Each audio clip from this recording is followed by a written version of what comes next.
Now to the crisis in Ukraine and the confrontation between Russia and the West. The State Department has issued a travel warning, urging Americans to defer non-essential travel to Ukraine and to defer all travel to Crimea, eastern Ukraine, and nearby Russia.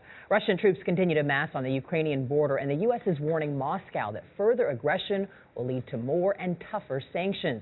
This as President Obama prepares to depart for Europe and talks with U.S. allies on the crisis. Mark Albert is in our Washington bureau with more. Good morning, Mark. Good morning, Vanita. The State Department has indeed issued that travel warning, urging Americans to avoid southern and eastern Ukraine. This comes as 20,000 Russian troops now stretch along nearly the entire Ukrainian border, with some as close as about 30 miles away. Despite the Russian tanks and tactical aircraft converging near the Ukrainian border, Russia's defense minister told U.S. Defense Secretary Chuck Hagel the movements are just part of an exercise with no intention of invading Ukraine. Given their past practice and the gap between what they have said and what they have done, we are watching it with skepticism.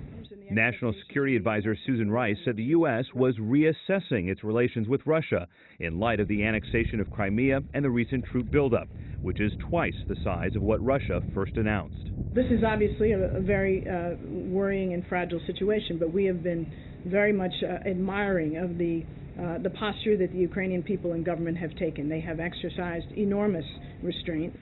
President Obama is due to meet with the other G7 countries in The Hague Monday at the start of a week-long international trip, with Ukraine front and center.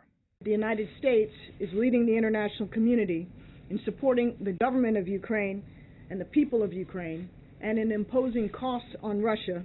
White House Press Secretary Jay Carney warned future sanctions would further harm the Russian people, who are already being impacted, according to the Treasury Department's David Cohen. Everybody who has a bank Rosia, Visa, or MasterCard tried to use it today, transactions are denied. There are whatever accounts that they have with U.S. financial institutions, those accounts are frozen. U.S. Defense Secretary Chuck Hagel told his Ukrainian counterpart yesterday the United States is actively reviewing Ukraine's request for non-lethal military equipment and materials.